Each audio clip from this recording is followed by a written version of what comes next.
Bismillahirrahmanirrahim. Alhamdulillahi rabbil alamin. Wa sallu wa sallim wa barik ala nabina Muhammad wa ala alihi wa sahbihi ajma'in. Wa ba'd. Alhamdulillah Allah subhanahu wa ta'ala. Qëmë salavatë për profetin tonë Muhammedin sallallahu alaihi wasallam, familjen e tij, shokët e tij dhe gjithë ata që e pasojnë me sinqeritet deri në ditën e gjykimit. Alhamdulillah, Allah subhanahu wa ta'ala ka bërë të mundur që argumentat logjike për ekzistencën e tij, për madhështinë e tij, për njohshmërinë e tij të jenë të shumta. Dhe dietarët kanë folur. Dhe në fakt edhe në ajetet e Kuranit, hadithet e profetit sallallahu alaihi wasallam janë të shumta shenjat dhe tregueset e këtij lloji, domethënë argumenti, pra argumenti logjik. Dhe ka nxitur Allahu xhalesha në shumë ajete në Kuran.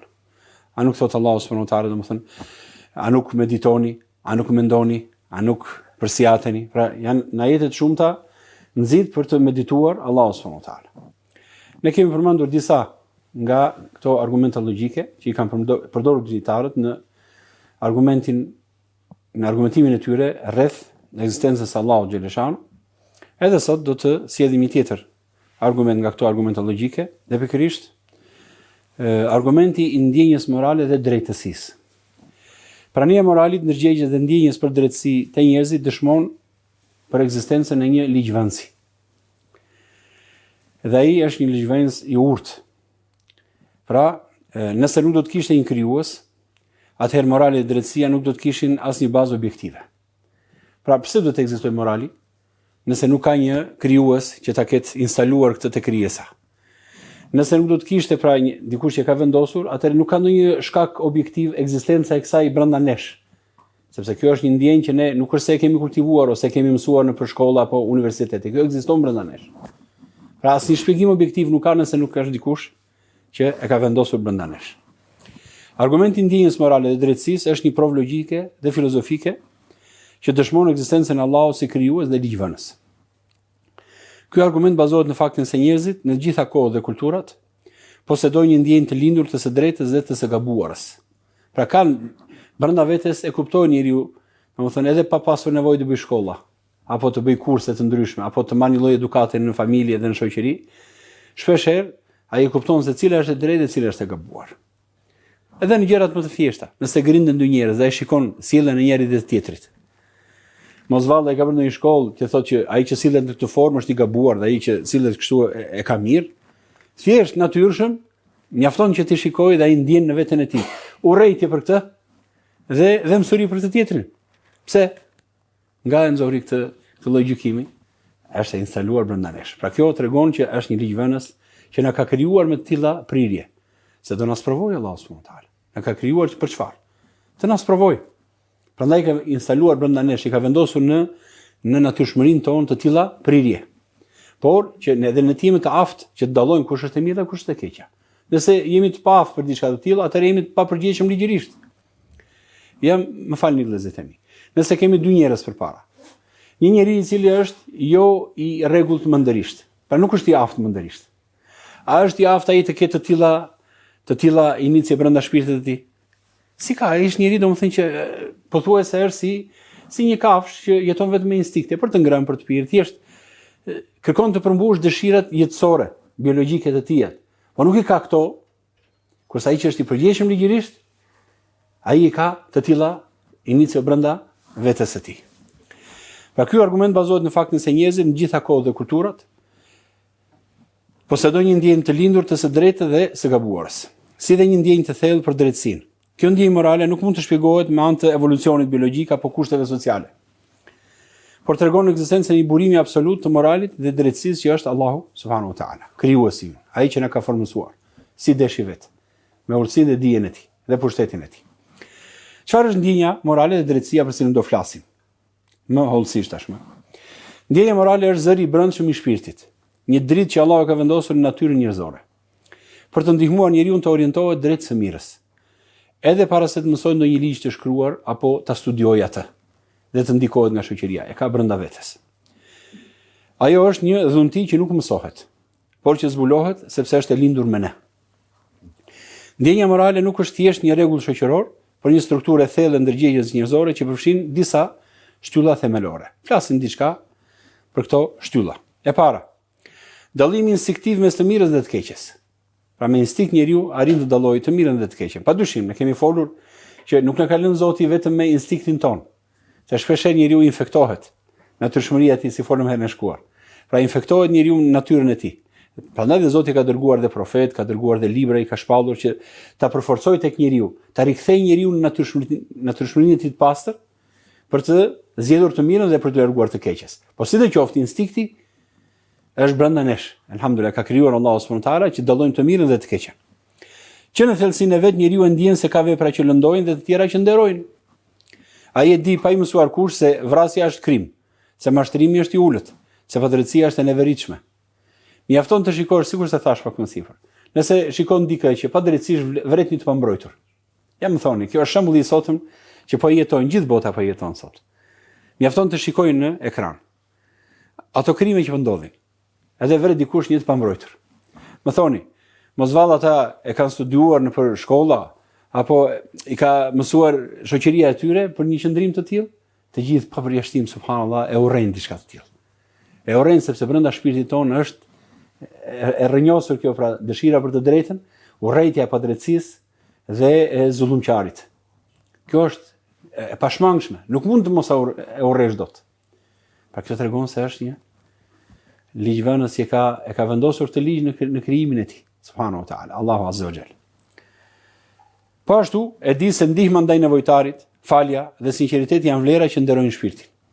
Ky dallim moral i lindur është një nga provat më të qarta që njeriu është krijuar nga një krijues i drejtë, që ka futur në zemrat tona një pasqyrë të së drejtës.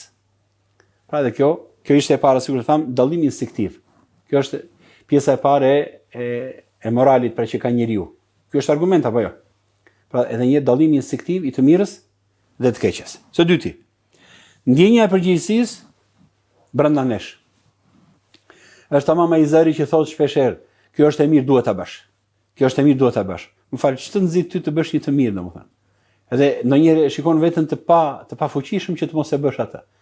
Dhe subhanallahu, po ta shikosh, ka njerëz që mund të mos nisen nga aspekti fetar, që të shkojnë të ndihmojnë ata njerëz që kanë nevojë. Në ato vende ku, domethënë, po bëhet zullum. Nuk nisen nga aspekti fetar. Ka njerëz po ta vesh re, domethënë, disa regjistrime që japin, mjafton një video që nxjerrin në rrugë, një video që tregojnë disa pjesë nga dhimbjet që po heqin disa njerëz, dhe ulën njerëz subhanallahu që si njohin fare ata. Dhe ndjejnë një lloj dhëmsurie, qanë tjetër domethënë pa kuptuar vetë fare subhanallahu. Më fal, pse do të ekzistojë një gjë e tillë? Nëse shikon diçka që ndodh, diçka e tillë. Ke parë ndonjë, domethënë ndonjë leopard, i cili të qaj kur shikon luanin, i cili vret gazelën, të qaj leopardi gjunasi e vrave, si ka mundsi. Ka mundsi që ndodh kjo gjë? Pse ndodh te njerëzit? Pse? Kjo është, subhanallahu, edhe një herë ndjenja e përgjegjësisë dhe zëri që thot për të mirën bëje, për të keqen mos e bëj. Kjo është brenda nesh dhe elhamdulillah nuk e mohon askush. Kjo është diçka që nuk mund ta fsheh, domethënë askush që ekziston në zemrat tona. Njeriu nuk mjaftohet me njohjen e të mirës, ai ndjen detyrimin për ta ndikur, thotë. Kjo ndjenjë nuk është thjesht frikë nga dënimi, por një lloj barre e brendshme që e shtyn të veprojë drejt. Edhe kur askush nuk e sheh, subhanallahu. Është ai ndjenjë që flet shpirti, ti e di që është e drejtë, tani vepro. Ky është një tjetër reflektim i fitrës që form herën e shkuar, pra i natyrshmërisë së njeriu. Pra kjo lloj reagimi për të vepruar të drejtën dhe për ta lënë të keqen, që është i brendshëm, pas një lloj shtyse të dukshme të paktën, është, domethënë edhe një herë, një argument i fortë. Edhe nëse nuk të sheh askush, pra i prirur ta bësh. Është ajo ndjenjë që flet shpirti edhe një herë, ti e di që është e drejtë, tani vepro. Ky është një tjetër reflektim i fitrës që e lidh njeriu me Zotin përmes ndërgjegjes së tij, pra pjesës së shpirtit. Së treti, ndjenja e fajit, dhimbja morale kur shmangesh nga e drejta, subhanallahu. Ndjenja e fajit. Kur njeriu bën diçka që bie ndesh me të drejtën, zemra reagon. Ai ndjen faj, ndonjëherë edhe turp. Ndonjëherë një barr që nuk e le të qetë, subhanallahu. Është e mundur njeriu kur bën një padrejtësi, i flet dikujt në mënyrë jo të drejtë, e fyen, e ofendon dikë, ose subhanallahu, ndonjëherë ta prish ditën dhe natën vetëm një sjellje jo e mirë që bën ndaj dikujt, subhanallahu. Ndoshta e poshtrove me një fjalë ose me një veprim ose me diçka e habitshme, subhanallahu. Ndodh që mos flesh gjumë fare atë natë. Çfarë është kjo domethënë? Ç'lidhje kam, u ndave me atë, as patë nuk patë ndonjë rezultat të keq ose themi ndonjë pasojë, domethënë që të ndëshkojë ty ose të ndihesh dhimbje, jo as pak, po në shpirt nuk ndihesh rahat. Çfarë është kjo? Ndjenja e fajit, subhanallahu. Dhimbje që e ndjen në shpirt, nga shkaktohet kjo gjë, nga shkaktohet më fal. Se mirë, instinktivisht do thuash, nëse ndjen rrezik që do vi dikush të cilë ndonjë të keq ai, njeri, mund të mos ketë asnjë lloj force ai, je i sigurt që asgjë s'të ndodh nga ai, logjikisht. E megjithatë, ti ndihesh në faj, subhanallahu, ndihesh dhe në momentin që shkon të nesërmen, dhe e takon dhe jo i kërkon falje, mbase nuk kërkon falje, se mund të jesh edhe pak krenar, ndoshta nuk e bën këtë punë, po mjafton që i buzëqeshën në fytyrë atij njeriu, edhe ai të shfaqë që nuk ka gjë kundër teje, domethënë nuk është se ka mban inat, subhanallahu, sikur ikën me dorë ai shqetësim. Ta e dikush me dorë. Ç'u ndodhi? Ç'u ndodhi brenda nesh? Janë të instaluar, la ilaha illallah. Janë të instaluar sepse e mira dhe e keqja do të sprovojë Allahu me të. Do ta ndjekësh të mirën, do ta lësh të keqen. Kjo është pjesë e sprovës që ka vënë Allahu xhaleshano. Ndjenja e fajit, edhe një herë, kjo nuk ndodh, kjo nuk është pasojë e shoqërisë, por një refleks i shpirtit i lidhur me të vërtetën. Pra nuk është diçka domethënë që ta imponon shoqëria apo dituria apo edukata që ke marrë. Edhe kjo mund ndikojë deri në një farmase, por prapë kjo në vetvete është diçka tjetër, subhanallahu. Ndjenja e fajit është mënyra se si fitra, natyrshmëria domethënë, thret të rikthehesh, të pendohesh, të pastrohesh. Ashtu si dhimbja fizike tregon se diçka nuk shkon në trup, ndjenja e fajit tregon se diçka nuk shkon në shpirt. Pra, edhe ti përpiqesh që ta rregullosh atë dhe ndihesh rahat. Pika tjetër, pranimi universal i drejtësisë. Një ndjesi që bashkon njerëzimin, subhanallahu. Drejtësia është një vlerë që i bashkon gjithë njerëzimin, të gjithë e kanë, e duan drejtësinë, subhanallahu. Njerëzit nga kultura dhe fetë ndryshme ndajnë të jetën ndjenjë bazë. Drejtësia është vlerë dhe padrejtësia duhet ndëshkuar. Kjo shpjegon pse reagojmë kur shohim padrejtësi, edhe nëse nuk na prek drejt për drejt ne. Kjo ndjenjë universale është dëshmi se drejtësia nuk është pikë njerëzore, por është shpallur në zemrën e çdo njeriu nga ai që është vetë el-adl, i drejti. Allahu xhaleshani ka dhënë njeriu pra këtë cilësi që të dojë drejtësinë, se për këtë do shpërblehet. Pra nëse ne duam drejtësinë dhe këtë e bëjmë edhe me niyet, pra që të kënaqet Zoti, ne marrim sevap. Nëse thjesht e bëjmë nga natyrshmëria, elhamdulillah, tregojmë që kemi natyrë të pastër, të drejtë, të mirë. Elhamdulillah, është hajër prap. Por gjithsesi sevapi është i lidhur ngushtë me niyetin, me qëllimin që ke ti, inshallah. Kjo ndjesi universale edhe një herë pra është, nuk është pikë tham, por është në zemrën e çdo njeriu. Ndjenja morale nuk është luks i shoqërive të zhvilluara, themi që vetëm në shoqëritë e zhvilluara është drejtësia, jo. Në çdo shoqëri njerëzit duan drejtësinë. Është pjesë e identitetit njerëzor, një pasqyrë e vogël e drejtësisë të madhe të Zotit xhaleshano. Ajo është një provë që njeriu është krijuar për të njohur Zotin, për të jetuar me ndërgjegje dhe për të kërkuar gjithmonë të vërtetën. Siç është betuar Allahu subhanahu wa taala kur thotë në surën Shams, wa nafsi wa ma sawaha, betojmë në shpirtin dhe në atë që e ka krijuar atë. E kemi përsëritur shumë herë këtë gjatë argumentave të tjera, por është shumë i rëndësishëm si ajet.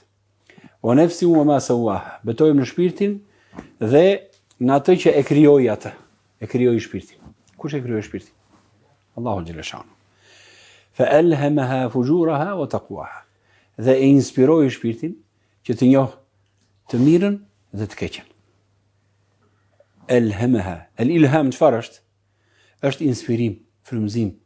Është diçka që ta hedh në shpirt Allahu. Ta hedh në shpirt Allahu xhaleshano dhe ti ta njohësh të mirën dhe të keqen. Ose ndryshe, nëse nuk ka aftësi të njohësh të mirën dhe të keqen, ç'kuptim ka sprova? Të thotë Zoti, kjo është e mirë, beje. Kjo është e keqe, mos e bëj. Edhe ti domethënë, nëse se njeh se kush është kjo, edhe nuk e ke brenda vetes, atë ç'kuptim ka? Sprova ose si mund ta konceptojmë domethënë që Allahu na sprovon përmes shpalljeve që sjell. Pra, ky është ajet shumë madhështor në surën Shams. Ajeti 8. Flasim pak për përmbajtjen e këtij argumenti, pra argumenti i ndjenjes morale në ndërgjegjen njerëzore. Çfarë përmbajtje ka? Morali i përbashkët në gjitha epokat. Në çdo shoqëri, në çdo periudhë historike, parime si drejtësia, ndershmëria, mëshira dhe ndihma ndaj të dobtit janë njohur dhe vlerësuar si virtyte në të gjitha shoqëritë. Ndërsa kultura ndryshon formën dhe rrethanat, thelbi moral mbetet i njëjtë. Pse gënjeshtra gjithmonë subhanallahu të zemron. Gënjeshtra të zemron. Gënjeshtra e tretë se e jotja të kënaq ndonjëherë. E jo të kërkon domethënë që të arrish qëllimet, por prap gënjeshtra vetë në vetvete të zemron subhanallahu. Ta acaron. Nuk e pranon dot. Madje është nga cilësitë më të urryera tek njerëzit subhanallahu. Nëse thot dikush, më fal, nëse dikush merr vesh që është gënjeshtar, a mund të ti besoj kush atij domethënë dhe ta mbaj afër ose ta ketë për shokë për mik? S'ka shoqëri që thuash thjesht mund ta lëvdojnë sepse mund të përfitojnë padrejtisht prej saj dhe mendojnë që i arrin ndonjë qëllimi, por prapë në fundit gënjeshtra është cilësi e keqe. Gjithashtu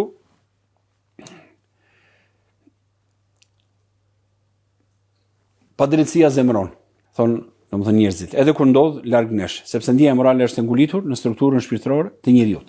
Dhe kjo nuk mund të jetë produkt edhe një herë historisë dhe kulturës, por dëshmi e një burimi të përbashkët që na vjen nga krijuesi ynë, subhanahu wa taala. Ai që na ka krijuar dhe formësuar.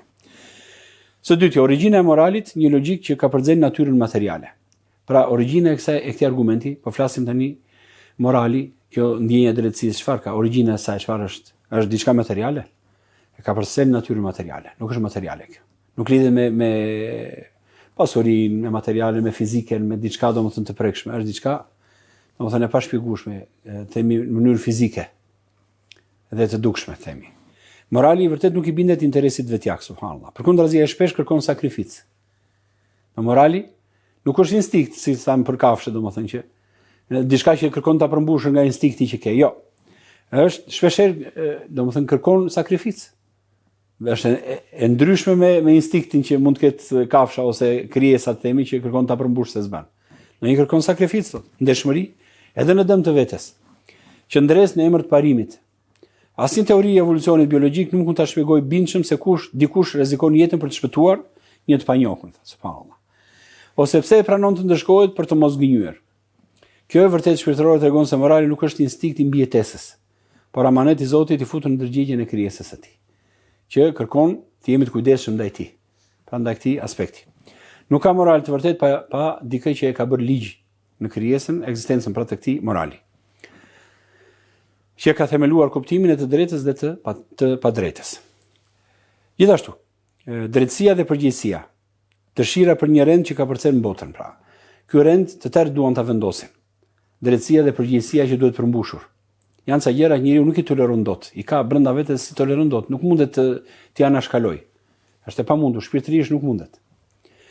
Njerëzit nuk ndjejnë vetëm ç'është e drejtë, por besojnë thellë se drejtësia duhet të ndodhë. Jo vetëm që e njeh drejtësinë, po ka dëshirin që ajo të ndodhë. Edhe madje shpeshherë merr edhe masa. Merr masa ndoshta edhe subhanallahu të pa imagjinueshme. Vetëm që të ndodhë ajo e drejtë, subhanallahu. Se kjo është brenda nesh. Edhe kur padrejtësia triumfon në këtë botë, zemra kërkon një vend ku gjithçka vihet në vendin e vet. Kjo nuk është thjesht dëshirë, është dëshmi për një gjykim përfundimtar. Si tha dikush prej arabëve, ishte një mbret zullumqar, i cili kishte bërë shumë padrejtësi. Dhe domethënë erdhi momenti të vdiq.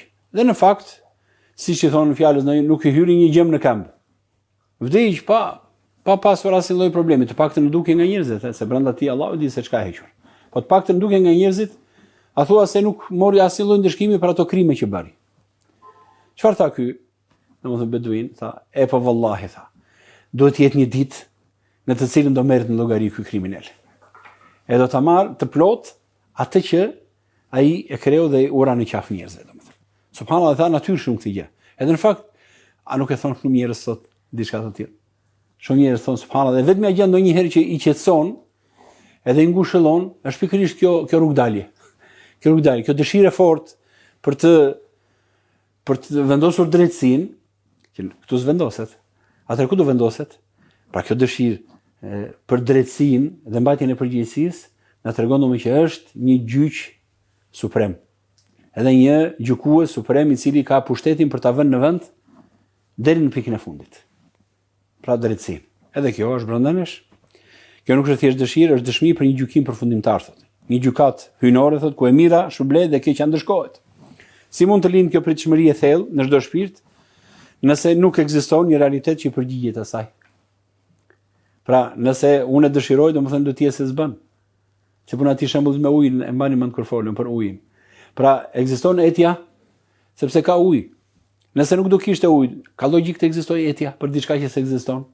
Kështu është punë e drejtësisë son njerëzit duke argumentuar. Allahu i madhruar thot, prapë i njëjti ajet, betojmë në shpirtin dhe atë që e krijoi atë, që e mësoi cilat janë të këqijat dhe të mirat. Edhe di njeriu, prandaj ka frikë subhanallahu. Ka frikë domethënë për llogarinë. Dhe kjo në fakt është mirësi se e bën njeriu që elhamdulillah edhe nëse largohet nga besimi ose e shpërfillt besimin në Allahun xhaleshanu ditën e gjykimit, prapë domethënë kjo është shqetëson në shpirt. Dhe kjo del në pa shumë subhanallahu, në momentin kur vdes dikush një afër. Vdes dhe ikën nga kjo dynja, subhanallahu, tronditet njeriu fort. Edhe fillon edhe ndjen afër çështjen e kalimit dhe largimit, domethënë tek për të shkuar tek Allahu xhaleshanu. Elhamdulillah, ndjenja morale është dritare e shpirtit nga e cila njeriu sheh Zotin xhaleshanu, jo me sy, por me ndjesi të thellë për drejtësinë, për përgjegjësinë dhe për kuptimin e kësaj jete. Ajo nuk është vetëm provë për ekzistencën e Allahut, por ftesë për të kthyer tek Allahu xhaleshanu.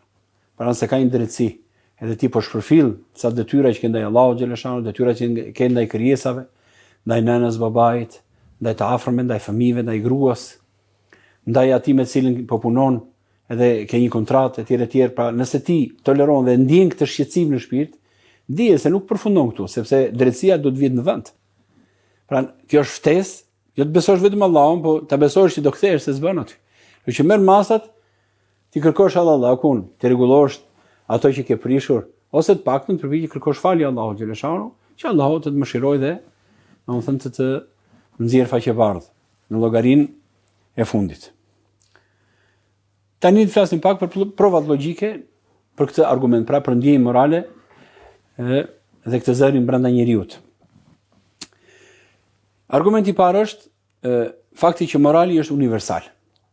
Pra një gjuhë që të kalon gjithë kufit, kombet, epokat, qytetrimet, ekziston gjithandej. Në të gjitha kohët ekziston. Pra morali nuk është diçka domethënë që vetëm në një epokë ekziston. Gjithandej është, pa çka se sa zbatohet, ose sa janë ata njerëz që e zbatojnë në realitet, por brenda e besojnë dhe e pranojnë.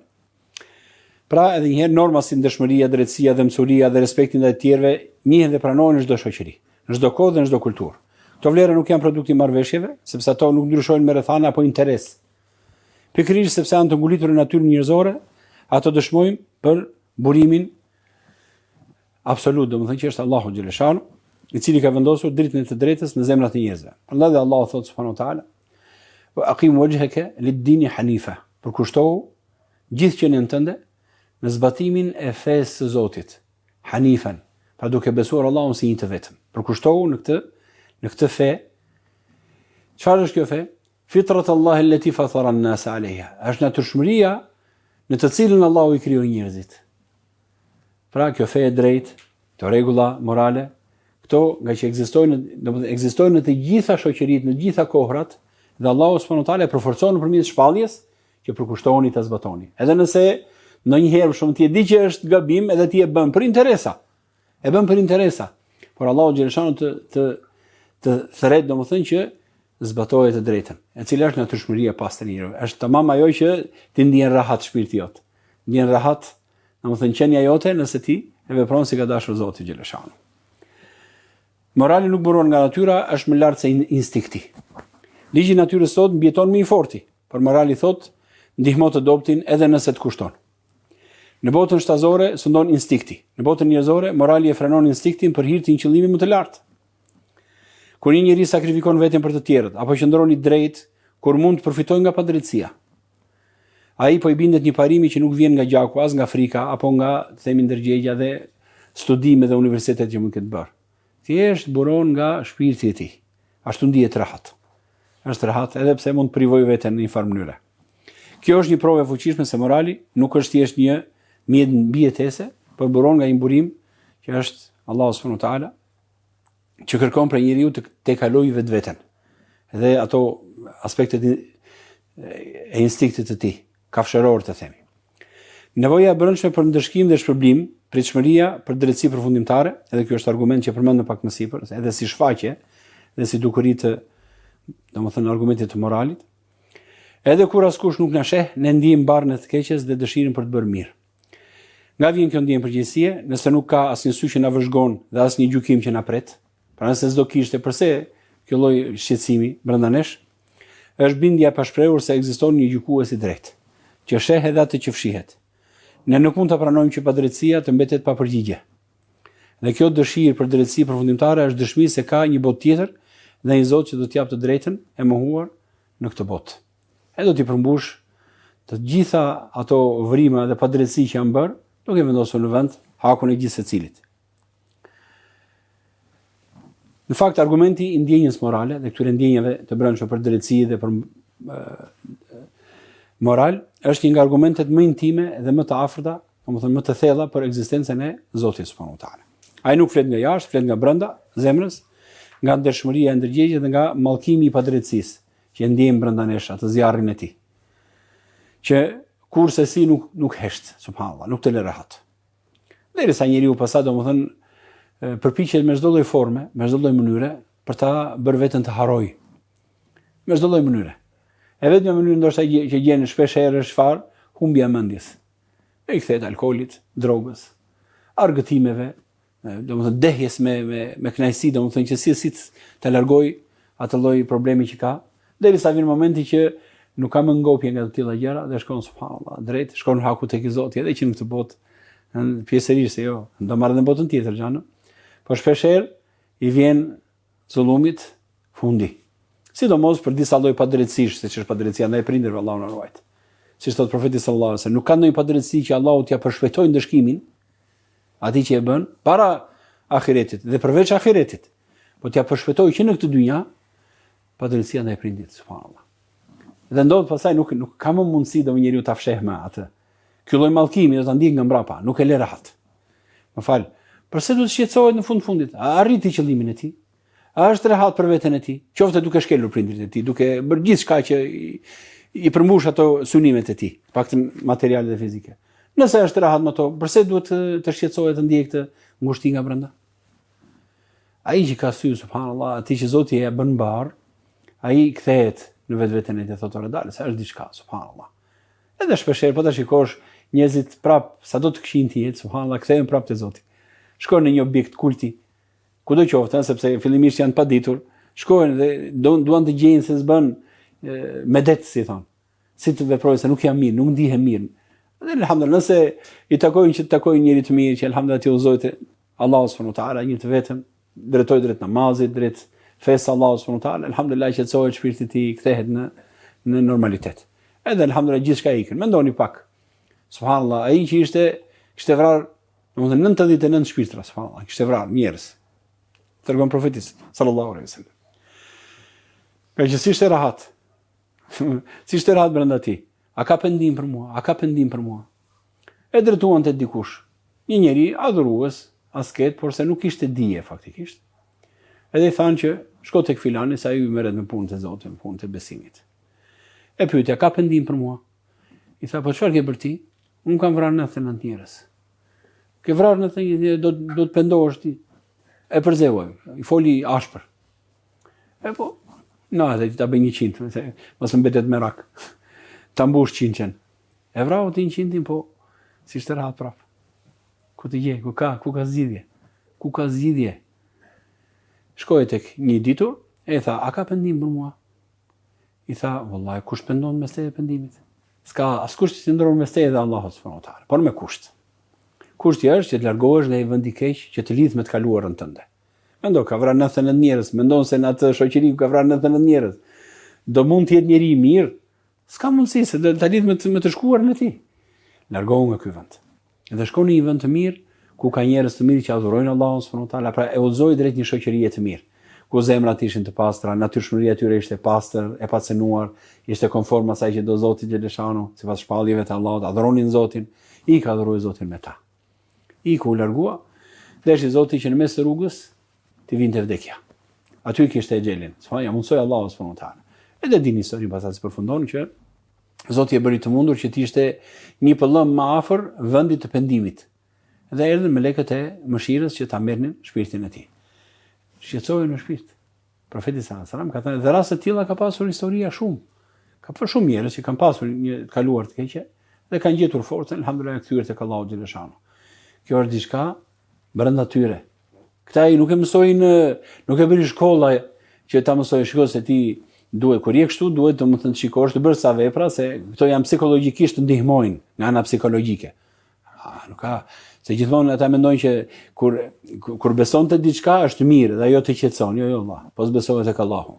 Të gjesh mënyrën e duhur, të kthehesh tek Zoti ashtu si ai ka urdhëruar, me mënyrën që ai do, nuk ka qetësi.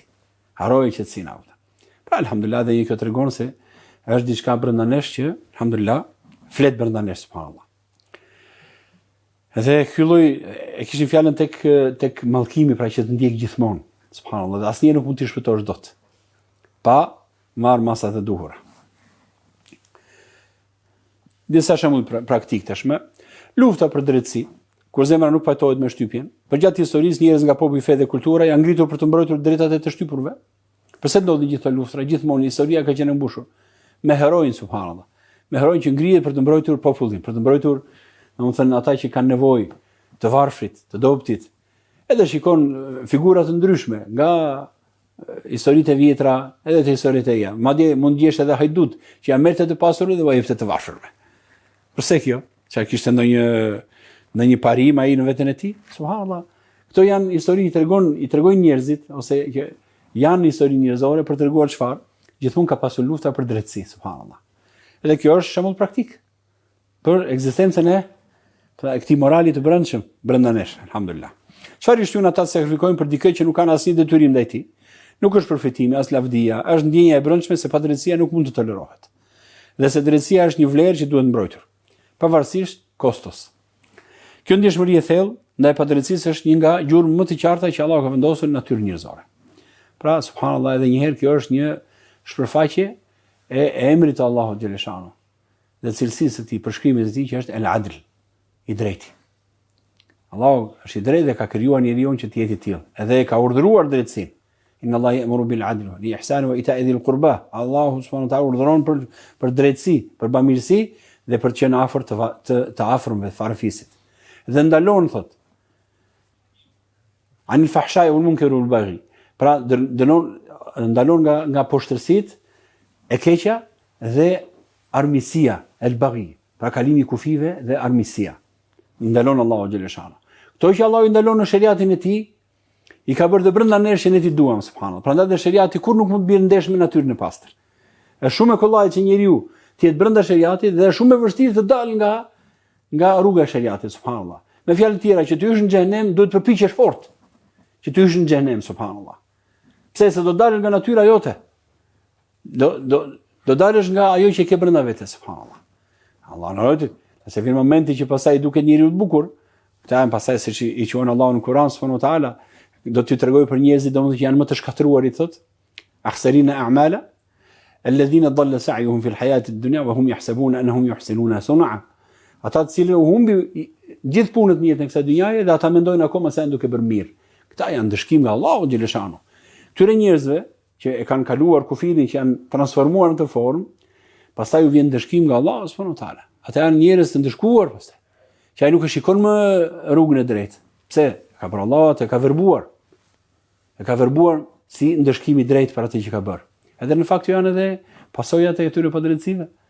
Ai mallkimi që ndjen nga mbrapa, edhe që nuk gjen rrugën e duhur për ta rregulluar dhe për tu përmirësuar. Pra edhe një herë, këto janë shpërfaqje domethënë të emrit Allahu xhaleshano që është el-adl, i drejtë. Ndjenja e fajit është edhe kjo, pra nga shembuj praktik domethënë, thirrja që nuk hesht kur ti vepron gabim. Kur dikush kryen një vepër të gabuar, qoftë pa drejtësi, mashtrim apo thyrje besimi, prerje në bes, tradhti, zemra nuk gjen qetësi subhanallahu. Ndjen barr, turp, pendes, madje edhe fëmijëve, të cilët askush si ka folur për gjunafe. S'ka folur për gjunahe, domethënë dalse me gjunate ka Allahu ditën e gjykimit. Fëmijës si njohin këto koncepte. E megjithatë kuptojnë kur kanë bërë diçka të keqe dhe përpiqen të fshihen ose kërkojnë falje. E shikon fëmijën subhanallahu, bën diçka do një gabim, edhe e shikon domethënë tjetër lloj sjellje tek ai subhanallahu. Ta thuash ti, mund ta thuash edhe këtë apo jo, sepse herën e parë kur e ka bërë atë punë, ka ngrënë një peshë edhe nuk do ta haj peshën për herë të dytë. Edhe kjo mund të ndodhë. Po shpesh subhanallahu është edhe pa të tilla lloj ndeshkime subhanallahu. E ndjen njeriu fëmia, e ndjen këtë lloj përgjithësia se kanë instaluar. Biles ata kanë fare të natyrshme, janë më të kthjellët se sa domethënë natyrë për lyerit e rritur që janë transformuar Allahu mështar. Nga vjen kjo ndjesi, nëse jo nga busulla morale e brendshme, që të fton njeriu të kthehet në të drejtën.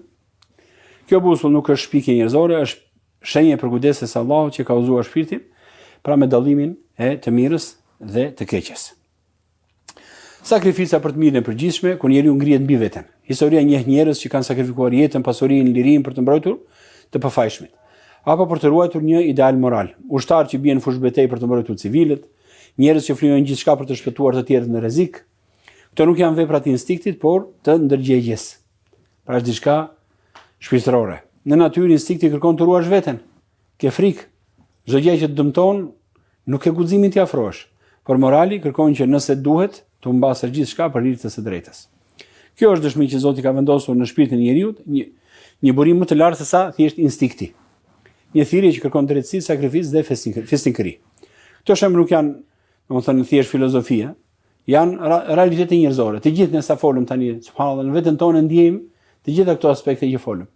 E ndjejmë brenda vetes tonë, alhamdulillah. Çdo njeri ngrihet për të drejtën, ndjen faj për të keqen apo flijon veten për të tjetër, për kaozën ose për diçka të mirë, ai po dëshmon pa fjalë për Zotin që ka ngulitur në zemër ndjenjën e së drejtës. Argumenti i ndjenjës morale nuk është teori, por është jetë, pra është zëri që i flet çdo njeriu nga brenda. Çfarë rëndësie ka ky argument? Padyshim si argument i fitras. Ky nuk është argument që kërkon të studiosh universitete apo të lexosh libra të shumtë, është argument i natyrshëm, që alhamdulillah çdo njeri e përjeton veten e tij. Pra rëndësia e argumentit të ndjenjës morale është i kuptueshëm për çdo njeri. Pra një gjuhë që i flet të gjithë popujve, sepse i flet zemrës. Nuk ka nevojë që të dish gjuhë të ndryshme apo të studiosh universitete. Ky argument nuk ka nevojë për terminologji filozofike apo silogjizma apo për dije të specializuar në fusha të ndryshme, jo as pak. Thjesht njëri e ndjen brenda tij, ore kjo është e keqe e pik. Po dalë sa argument, s'ka argument. Kjo është e keqe e pik, mbaroi puna.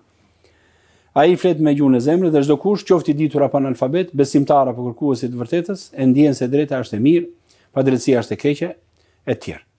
Argumenti i ndjenjës morale është i përfshirë në vetë përvojën njerëzore, ndaj është ndër më të qartët, më të afërmit dhe më të drejtë për drejtë për të udhëhequr njeriu drejt besimit në Allahun xhaleshah. Një dëshmi e gjallë për ekzistencën e Allahut, nëse njerëzit kudo dhe kurdo ndjejnë brenda vetes dallimin mes të mirës dhe të keqes, dhe ndjehen të detyruar të ndjekin atë që është e drejtë. Atëherë kjo nuk mund të jetë thjesht produkt i rastësishëm i evolucionit apo shoqërisë. Ky urdhër moral i brendshëm tregon për një ligjvënës të jashtëm dhe të përkryer, i cili ka vendosur natyrën tonë një dritë për ta udhëhequr drejt tij. Allahu është ai që ka vendosur në çdo shpirt ndjeshmërinë për drejtësi si një pasqyrë, pra edhe një herë të emrit të tij që është El-Adl, i drejti. Pra është argument për ekzistencën e Allahut, prandaj edhe është e rëndësishëm si argument. Është shumë i thjeshtë, i flet të gjithë me gjuhën e zemrës së tyre dhe elhamdulillah tregon për ekzistencën e Allahut xhaleshah. Kërkesa për mbushjen e drejtësisë është një dëshmi për botën tjetër gjithashtu, prandaj është e rëndësishme ky argument i moral, sepse tregon edhe për vërtetësinë e ahiretit. Pra vërtetësinë e gjykimit të përjetshëm, domethënë për vendimin e përjetshëm që do të jap Zoti për njeriu. Njeriu nuk ndalet vetëm te njohja së drejtës, ai kërkon drejtësia të ndodh dhe nuk pajtohet me faktin që në këtë botë shpesh triumfon padrejtësia. Kjo dëshirë e thellë, e natyrshme dhe e pashuar për një drejtësi të plotë tregon se zemra e njeriu është krijuar për një gjykim përfundimtar. Një gjykim, domethënë, nga Zoti xhaleshah, ku askujt nuk i bëhet padrejtësi as pak, as një thërmi. Pa këtë përfundim, morali do të ishte një premtim i shkelur. Atëherë ku është drejtësia? Biles shumë njerëz e përdorin si argument. Po të kishte Zot, do kishte drejtësi në këtë dynjë. Ndërkohë që atë janë bën paradoks me veten e tyre. Tash o ka Zot, o s'ka Zot. Kur thotë për shkakun që ja pse ndodhin këto, në fakt ai kur thotë domethënë që pse ndodhin këto gjëra të këqija, këto që janë pa drejtësi, në fakt ai në këtë mënyrë qorton drejtësinë e Zotit, po jo ekzistencën e tij. Se nuk kuptohet ky lloj argumentimi. Pra kur thua për shkakun ja, po të kishte Zot, pse janë gjithë pa drejtësi? Pa drejtësia çfarë është në këtë mes? Tash ti po argumenton dhe thua që është Zoti dhe bën pa drejtësi, pra unë se dua. Po prapë beson që është Zoti. Po nuk po beson pra në drejtësinë e tij. Edhe po e fyen. Ndërkohë që kjo është gabimi jot, se ti e keq kupton dhe keq koncepton atë që ka ndodhur. Pra edhe një herë është kjo dëshirë e thellë dhe natyrshme për drejtësi të plotë tregon zemra e njeriu të shkrijuar për një gjykim domethënë të drejtë në të gjitha aspektet nga Allahu subhanahu wa taala. Pak të përfundim edhe një herë, morali do të ishte një premtim i shkelur, por me Allahun subhanahu wa taala drejtësia është premtim i përmbushur. Pra, me ekzistencën e jetës tjetër merr kuptim gjithçka. Se nuk u bë këtu drejtësia, do të bëhet në jetën tjetër. Edhe për të ka njoftuar pikërisht ai që ka krijuar këtë dëshirën brenda teje për drejtësi, Allahu xhaleshano. Ai të ka njoftuar për këtë. Dhe kjo dëshira për drejtësi të nxit ty të besosh që është ai Zot që ka krijuar këtë, edhe është ai Zot që ta vendos drejtësinë në jetën tjetër. Prandaj njeriu thjesht mos e lejoj veten në padituri. Pra të mësoj, të lexoj shpalljet e Allahut subhanahu wa taala, lexoj Kur'anin, lexoj hadithin e Profetit sallallahu alaihi wasallam, lexoj çfarë ka thënë Profeti i Zotit, sepse ai është dërguar i Allahut ndër njerëz për të treguar njerëzve mënyrën që duhet të besojnë. Mirë vëllezër mi, kaq për këtë argument, pra të ndjenjës morale dhe drejtësisë. Ky është vërtet një argument i pastër për ekzistencën e Allahut, na mëson se moraliteti nuk është i shpikur, por është brenda vetes tonë. Elus Allahun subhanahu wa taala të na pastroj zemrat, na bëj të drejtë, ta duam të mirën. Elus Allahun subhanahu wa taala edhe nëse shejtani i mallkuar na largon, na infekton, elus Allahun që gjithmonë na kthejë në natyrë të pastër. Ta pastroj zemrën tonë. Na bëj që ta duam shpalljen, ta duam besimin. Elus Allahun na ruaj nga devijimi dhe largimi. سبحانك اللهم وبحمدك اشهد ان لا اله الا انت استغفرك واتوب اليك. صلى الله وسلم وبارك على نبينا محمد. جزاكم الله خير.